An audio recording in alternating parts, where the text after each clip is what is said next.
дам пример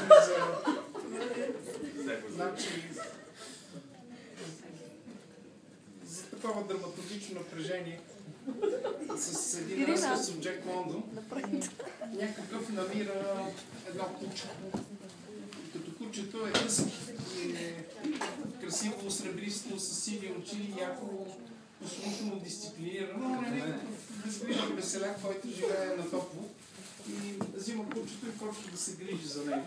Докато един ден по някакви причини се появява истинския собственик на кучето, който е златотърсач и двамата спорят на кого е кучето. Златотърсача вика, то си е мое, другия вика, да, но ти каква съдба ще му предложиш? Он не вика, ясно е каква ще дърпа в прякова, ще го шибам с камшика, някой път, ако свърши яденето, може и да го изядеме, вика. Това е положението. Другия вика, какво ти това прекрасно куче, там си го ядете, защо не го оставиш? Обаче самото куче се колебае, той май иска да е при златотърсача. И накрая казват така, казват, аз ще си тръгна, казва златотърсача, а ти ще стоиш тук. И нека кучето само да реши. Обаче златотърсача казва на другия, на бизнесмена, обаче жена ти да не вземе да го гали и да го моли. А не вика, обещавам, няма. И стоят този бизнесмен, златотърсач си тръгва, какво прави кучето? Отива дърпа единия за това, за дрехите.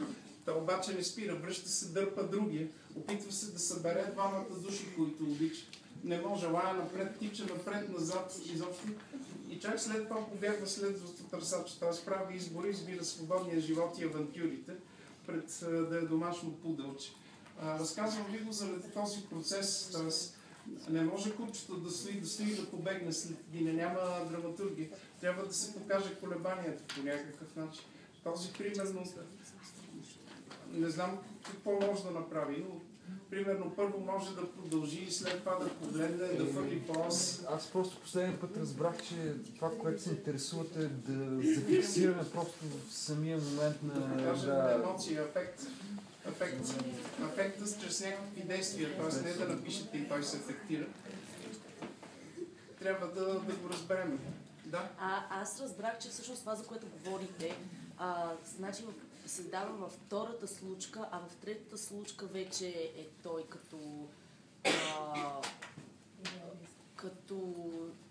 като идеалист, както не е бил. Всъщност той е не идеалист, във втората случка е тази трансформация, а в третата случка... Не знам, вие сте говорили с теб. Третата случка е трансформацията от...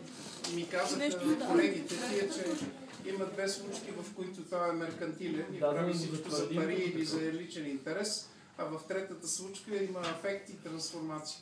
Тоест нещо го извежда извън обичайното. Това поне... Иначе, пак казвам, не съм ходил в часовете на Стели и той не е нужен да уточнява с мен. Не, защото принцип, това изгражда... Това може да даде каквато си иска задача. Въпросът е, че ние ако не сме разбрали, вие не сте го координирали с него и не разберем от вас.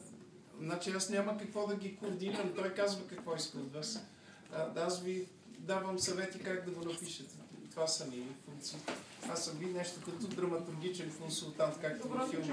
При мен вие сте написали окей, малко литературно. По принцип, мен ми се струва, че предимно действие съм написала.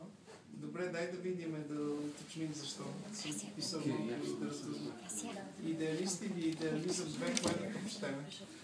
Моля? Кое да прочетем? Аз не разбрах, вие сте ми дал един отговор, нямам представа. Кое е по-интересно? На мене ми е по-интересно за Лили. Идеалист 2. Не, тя е едно. Ние момиче, работещо на улица. Не, това не е за Лили. Значи идеалист номер 1. Не дейте такива ефемизми по-женски, работещо на улица. Кажи ясно, Яни е примерно проститутка и... Аз когато написах в анотацията проститутка ми казахте, че се изразява много дървен. Кой ти каза? Вие. Важното е да разберем какво искаш да кажеш. Тоест, като кажеш, ти можеш да го кажеш и с други думи, но работещо на улицата може да продава сандвичи на улицата, може да мие стъклата на колите срещу пари. Разбираш ли, много общо казвам. Аз мислих да използвам пак проститутка, но знам ли Ето, нали искаш история за проститутка, Димитри? Колеги, какво става днес? Не съм чувал история за проститутка. За сега. Аз след малко ще чуя. Моля. Липсва ли? Диана не е писала. Значи аз лично много